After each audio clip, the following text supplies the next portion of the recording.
know, I wanted to take the time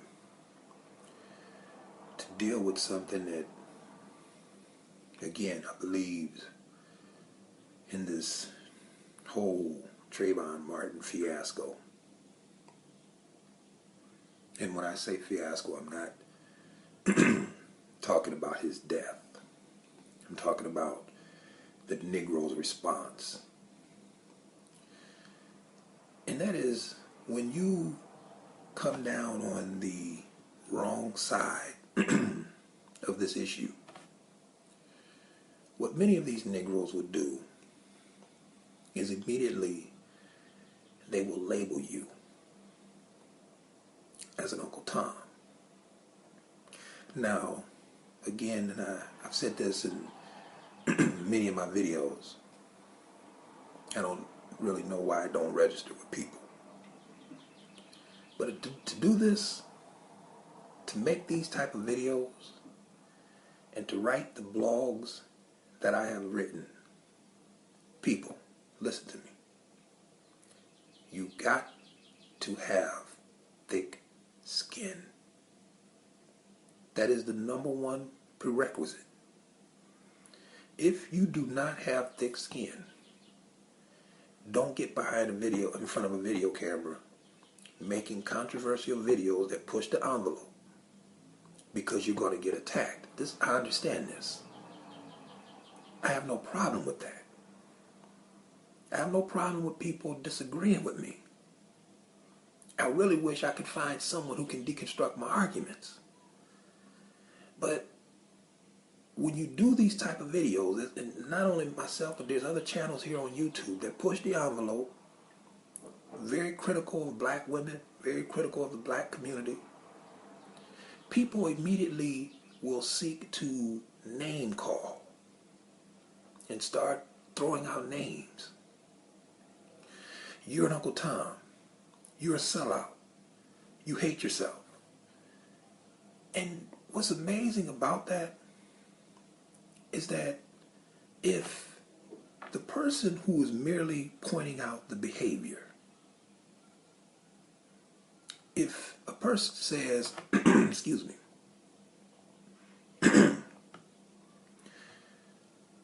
you have drug dealers selling dope in your community.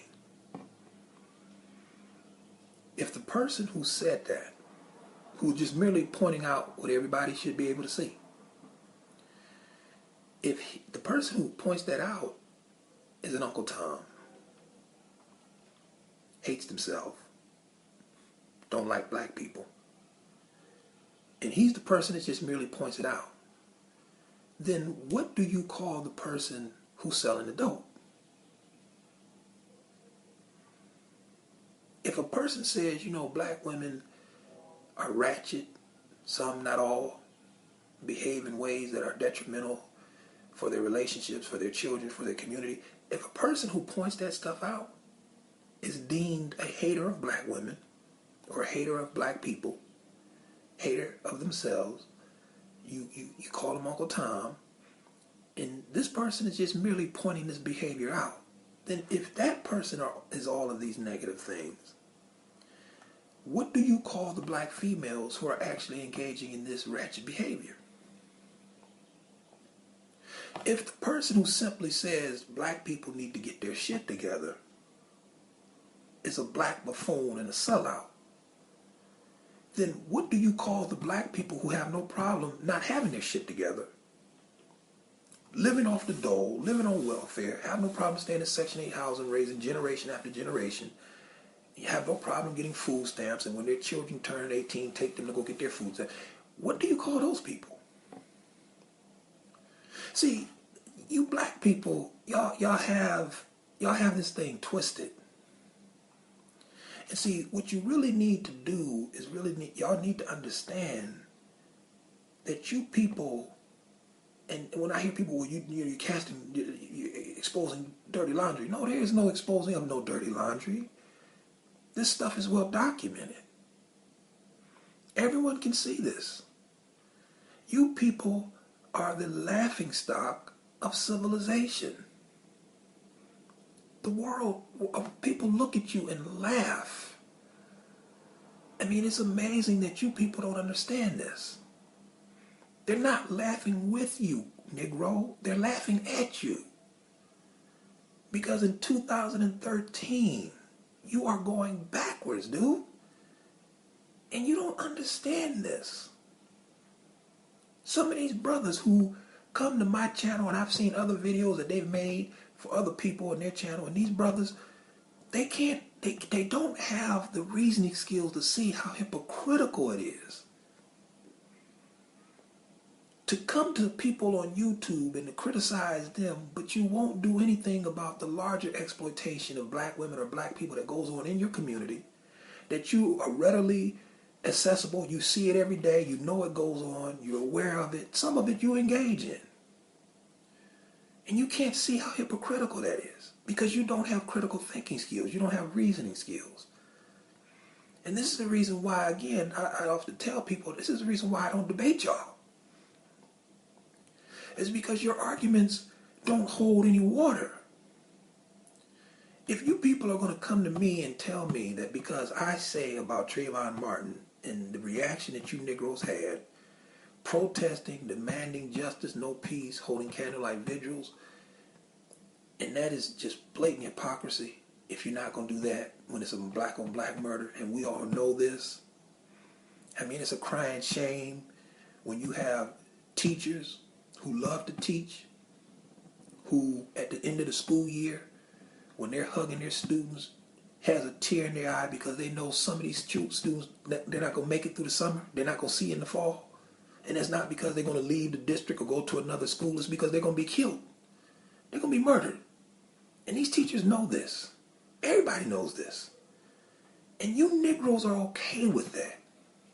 But if somebody comes to you and point that out, the utter hypocrisy in that, and how you Negroes sit in a community and you allow it to be terrorized by thugs, and you Negroes will not man up and band together and do something about the drugs, the crime, the violence, monuments of spiritual and social failure that y'all call churches, but I call them what they are, monuments of failure. Y'all won't do anything about that. Y'all won't do anything about the corner-owned stores ran by Lebanese, Arabs, people from India who trick with your women, who mistreat your women, smack them on the butt, bend them over the lunch counter for a pound of chip shop ham or a little Debbie snack cake or a popsicle. Y'all know this goes on. Y'all see it. Y'all understand it. Y'all don't do nothing about it. But yet, if someone comes and says, look, this stuff is happening, that person is a sellout. That person hates themselves. That person is anti-black. But the people who are engaged in the behavior, I just want to know, what do y'all call them?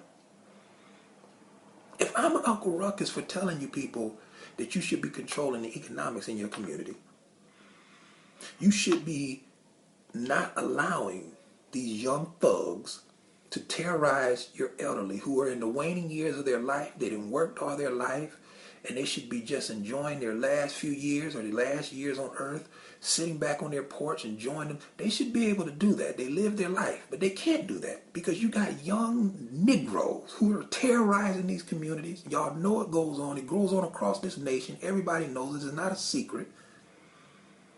If someone points that out, then you Uncle Ruckus, man, you Uncle Tom, you hate black people. What if I hate black people for simply telling you this? Then what do you call that Negro who has the pistol, 15 years old, a pocket full of dope, shooting up the neighborhood, drive-by shootings, shooting up an innocent crowd of people, innocent bystanders? I mean, what do you call this guy? What do y'all call him? I mean, what? Is he pro-black? Because he would have to be. I mean, this is the reason why again, when you want to talk about racism, and if you're going to really deal with racism, see, this is what I really believe. You know, most white people who may have negative attitudes about black people, it's not because of the color of your skin. Now, y'all seem to think, well, they hate me because I'm black. No, they hate you because you're lazy. They hate you because you're anti-intellectual, you're anti-education. They hate you that you won't get up and try to do something with yourself. They hate the fact that they go out and work 40, 50 hours a week to buy things that they want for themselves and their family. And then here you come with a pistol, climbing in their back window when they're going out on vacation, trying to take what they work hard for. This is what they hate. They hate the fact that as soon as you move in the neighborhood, there goes the neighborhood, because everybody knows you're going to have a barbecue cookout with cars on the front lawn. You got a restroom in the house. You got guys urinating on the sidewalk. This is what they don't like about you people.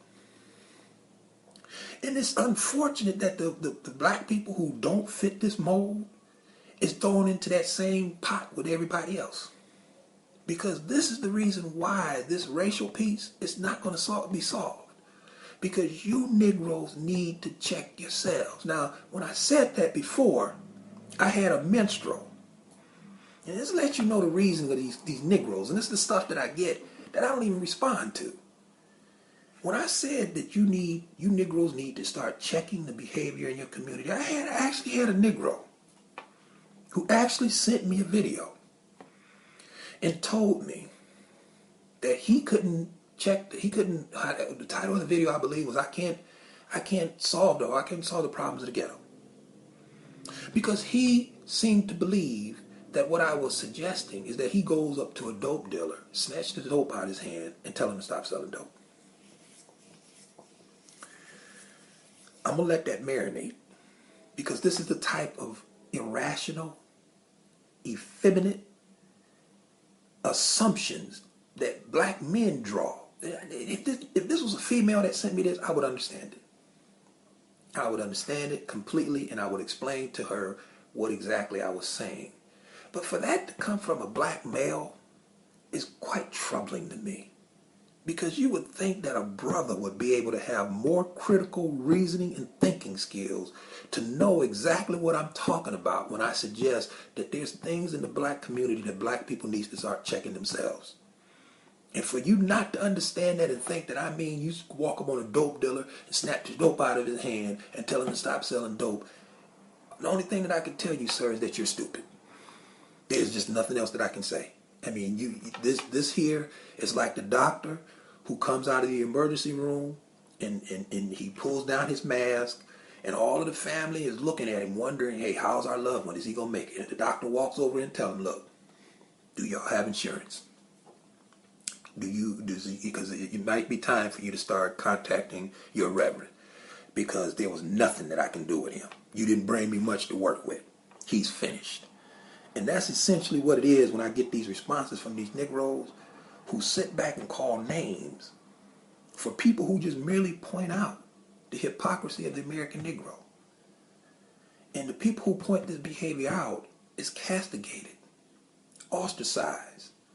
Uncle Ruckus, Uncle Tom, you must be gay. You hate, somebody hurt you. You hate yourself. And what's amazing about this is that, and I never could figure this out. On one hand, how can you hate yourself? Which is messages that I've gotten from people. And then I've gotten messages from women who said, you're a narcissist. You're in love with yourself. You need to come off your high horse. And I sit and I'm thinking, well, wait a minute.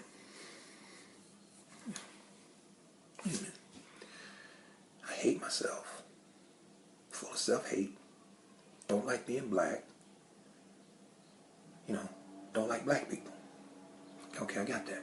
But then on the other hand, you love yourself. You're a narcissist. You're arrogant. You're cocky. You need to come off your high horse. The two are diametrically opposed, people. So what it means is that neither one of you are right. Because what you seek to do is call names instead of dealing with the merit of the argument. Which, as long as we get into name calling, and I spend my time rationalizing to you why I don't hate myself, or rationalizing to you why I'm not a narcissist, we still don't deal with the fact that you got black people killing black people. And the black community says nothing. You have a black community that's basically a war zone. Dilapidated housing, poor infrastructure, crumbling schools. These children in these schools can't read and write their own name. You people are okay with that. On a Friday night, if you go to a football game, you got all you Negroes there. It's standing room only. If you go to a basketball game on Saturday, it's standing room only. You got all you Negroes there. But if you go to a PTA meeting on Monday, y'all ain't there. Y'all got all kinds of excuses why you can't show up to do the most important thing. But all of the extracurricular stuff, you right there, back in your degenerate seed, hoping that they will be the next big NFL star or NBA star. Because you Negroes value that more so than you value academics. Now, to point that out, you're an Uncle Tom, you're an Uncle Ruckus, you hate black people. But what do you call the people who are actually anti-intellectual, anti-academics, who don't support their schools, who don't spend time trying to uplift their schools? What are they? When y'all answer that, hit me back. Until then, it is what it is.